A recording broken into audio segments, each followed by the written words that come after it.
नमस्कार, आप देख रहे हैं अर्पण न्यूज़। और हाल फिलहाल देश में एक ऐसा माहौल चल रहा है कि बहुत नाजुक स्थिति है और सवाल उठाने बनते हैं उन लोगों पर जो पाकिस्तानी लोगों को ना सिर्फ श्रेय देते हैं बल्कि उनका समर्थन भी बड़े लेवल पर करते हैं।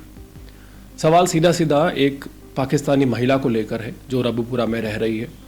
इस महिला को लेकर हमने कई बड़े खुलासे अभी तक किए हैं, लेकिन जो खुलासा आज आपके सामने हम करने जा रहे हैं वो आपको सोचने पर मजबूर कर देगा। और सबसे बड़ी जो इस पूरे खुलासे में बात रहेगी वो ये कि जितनी भी बातें मैं आपको बताऊंगा उनमें से अगर एक भी बात आपको 1% भी गलत लगे, झूठ लगे या बनावटी लगे तो आप कमेंट सेक्शन में मेरे ऊपर क्वेश्चन कर सकते हैं। ये कह सकते हैं कि आप गलत हैं, आप झूठ बोल रहे हैं, और इस बात की आप लोगों को पूरी इजाज़त रहेगी। और इस बात का भी प्रॉमिस रहेगा कि हम उस कमेंट को कभी डिलीट नहीं करेंगे और ना ही ये कहेंगे कि आपने यह सवाल क्यों उठाया, बल्कि उसका जवाब देंगे। जहाँ तक आप जानते हैं कि उत्तर प्रदेश में तमाम उन महिलाओं पर एक्शन लेने की तैयारी चल रही है जहाँ ये बताया गया कि पाकिस्तान से लॉन्ग टर्म वीज़ा पर आई महिलाएं जो हैं वो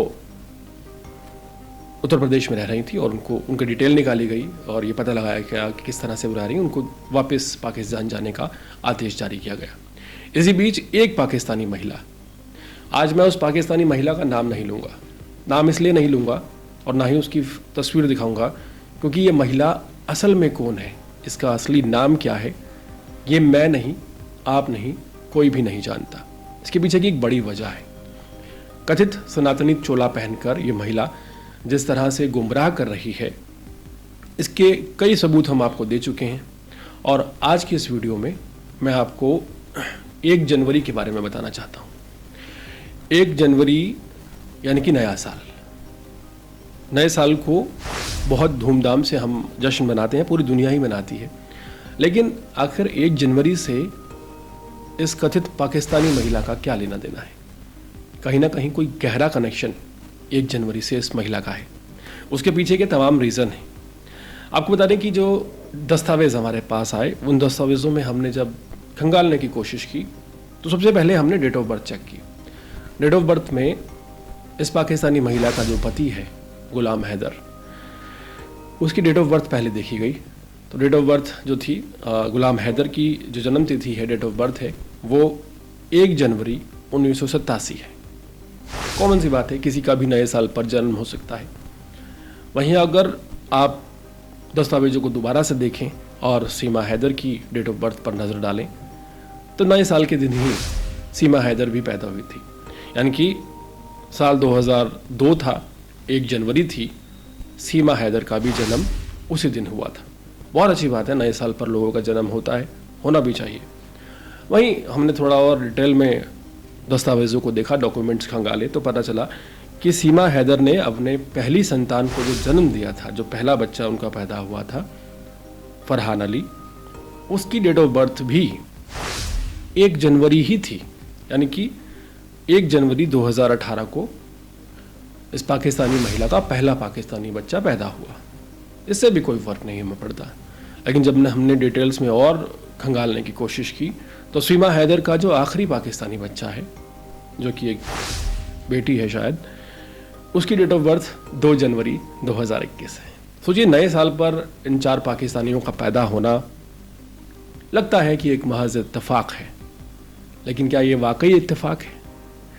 और सबसे ज़्यादा हैरान करने वाली बात यह है कि एक पाकिस्तानी महिला जो 2002 में जन्मी है, जिसका डेट ऑफ बर्थ 2002 1 जनवरी है, यानी कि एक दिन हटा दें तो मान लीजिए कि तकरीबन 16-17 साल में उसने 16-17 साल में, मैं ज़्यादा बोल रहा हूँ, 15 साल में इस महिला ने अपने पहले बच्चे को जन्म दिया।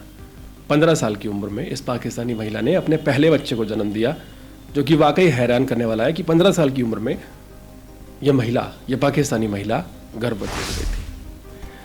अब इस बात को हम क्यों कह रहे हैं, इसके पीछे का भी वाजिब सवाल है। तो मतलब इस हिसाब से इस पाकिस्तानी महिला की शादी 1987 में जन्मे एक शख्स के साथ, जब इस महिला की उम्र तकरीबन 13-14 साल की रही होगी, तब हुई थी।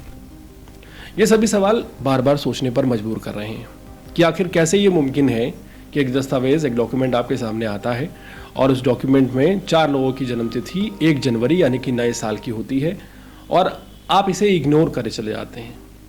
सवाल ये है कि क्या ये महज एन इत्तेफाक है, क्या ये कोइंसिडेंस है, या फिर दस्तावेज़ों को बनाते वक्त की गई एक कॉमन सी भूल है कि जल्दबाजी में डेट ऑफ बर्थ डालते डालते सभी की एक जैसी डेट ऑफ बर्थ डाल दी गई।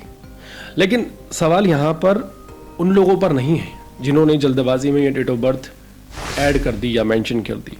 सवाल यहाँ पर उन लोगों से है जिन लोगों ने चेक नहीं किया, जिन लोगों ने वेरीफाई नहीं किया, जिन लोगों ने क्वेश्चनिंग नहीं की कि आखिर ये कैसे पॉसिबल है कि एक महिला जो पाकिस्तान से रबूपुरा में आ जाती है और इलीगल तरीके से आ जाती है, उसके डॉक्यूमेंट्स में इतनी बड़ी जो गलती है वो साफ साफ नज़र आ रही है।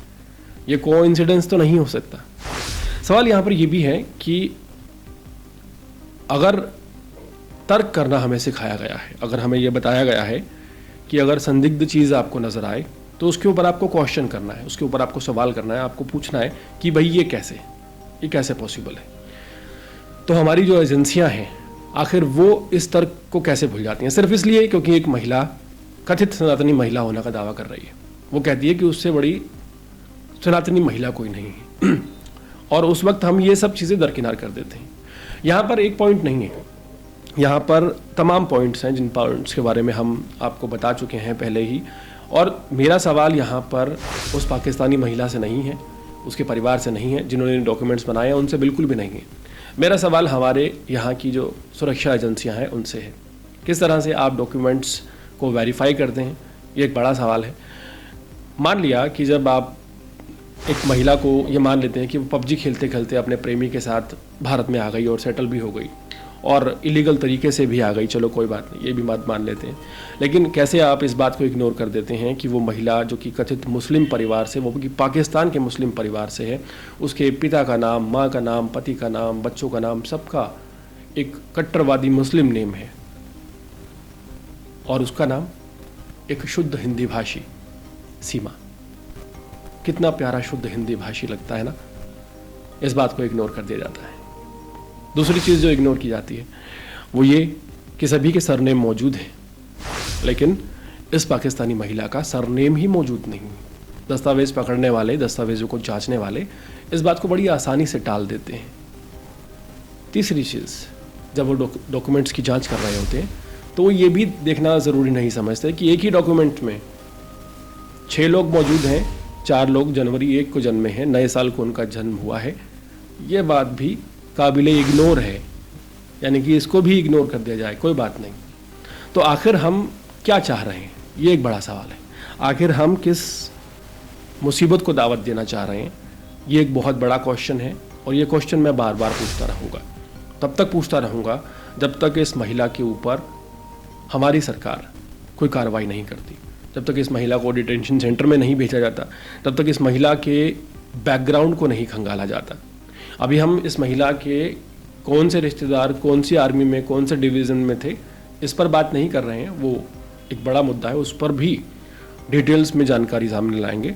अभी सिर्फ हम एक डॉक्यूमेंट की बात कर रहे हैं और एक डॉक्यूमेंट में अगर आपको 3 बड़े पॉइंट्स मिल जाते हैं, एक डॉक्यूमेंट में ही आपको ये पता चल जाता है कि एक महिला कथित हिंदू नाम लेकर भारत में प्रवेश कर चुकी है। एक ही डॉक्यूमेंट में आपको पता चल जाता है कि महिला के सभी परिवारजनों के सरनेम है, उस महिला को छोड़कर एक महिला के डॉक्यूमेंट में जब आपको ये पता चल जाता है कि वो महिला एक ऐसा दस्तावेज पेश कर रही है जिसमें 4 लोगों की जन्मतिथि 1 जनवरी है, तो सवाल बनता है।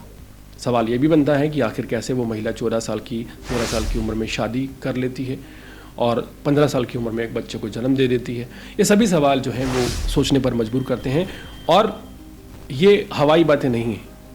ये जो डॉक्यूमेंट्स मीडिया रिपोर्ट्स में सामने आए हैं, उन डॉक्यूमेंट्स को देखकर, उनकी जांच करके तब हम ये दावा कर रहे हैं। इस पूरे दावे पर आपका क्या कहना है, आप किस तरह से सोचते हैं? क्या इसमें हमारी आपको कोई भी बात गलत लगती है और क्या इन सभी बातों को इग्नोर कर देना चाहिए? ये जो 3 बातें मैंने आपको सामने रखी हैं, चाहे फिर वो सरनेम की हो, हिंदी भाषी नेम रखने की हो या डेट ऑफ बर्थ का मामला हो, ये एक बहुत छोटा सा एविडेंस है। जल्द ही एक नई वीडियो में मिलेंगे जिसमें एक बड़ा खुलासा आपके सामने रखेंगे और एक बड़े झूठ को उजागर करेंगे। लेकिन उससे पहले आप कमेंट सेक्शन में ज़रूर बताएं कि क्या ये हमारे देश की सुरक्षा व्यवस्था से एक बड़ा खिलवाड़ नहीं? क्या ये हमारे इमिग्रेशन सिस्टम का एक मजाक उड़ाना नहीं है? क्या ये उन अधिकारियों पर एक प्रश्न चिन्ह नहीं है जिन्होंने इन डॉक्यूमेंट्स को वेरीफाई भी किया और उसके बाद भी इस महिला को इतनी इजाज़त दी कि ये सचिन नाम के एक पबजी खेलने वाले बेरोजगार के साथ रही और इसने एक बच्चे को जन्म भी दे दिया? ये सभी डॉक्यूमेंट्स सुरक्षा एजेंसियों के पास तब भी मौजूद थे जब ये महिला महज पाकिस्तान से भारत में इलीगल तरीके से एंटर हुई थी। ना उस वक्त तक इस महिला ने किसी बच्चे को जन्म दिया था, ना ही ये उस वक्त तक महिला जो है ऑफिशियली उस बेरोजगार युवक के साथ इंडिया में रह रही थी। तो इस पूरे मामले पर आपका कहना क्या है? क्या आप विचार रखते हैं? कमेंट सेक्शन में ज़रूर बताइएगा। और इसी तरह के अपडेट से जुड़े रहने के लिए देखते रहिए अर्पण न्यूज़। जल्द ही एक बड़ा खुलासा अगली वीडियो में ज़रूर करेंगे।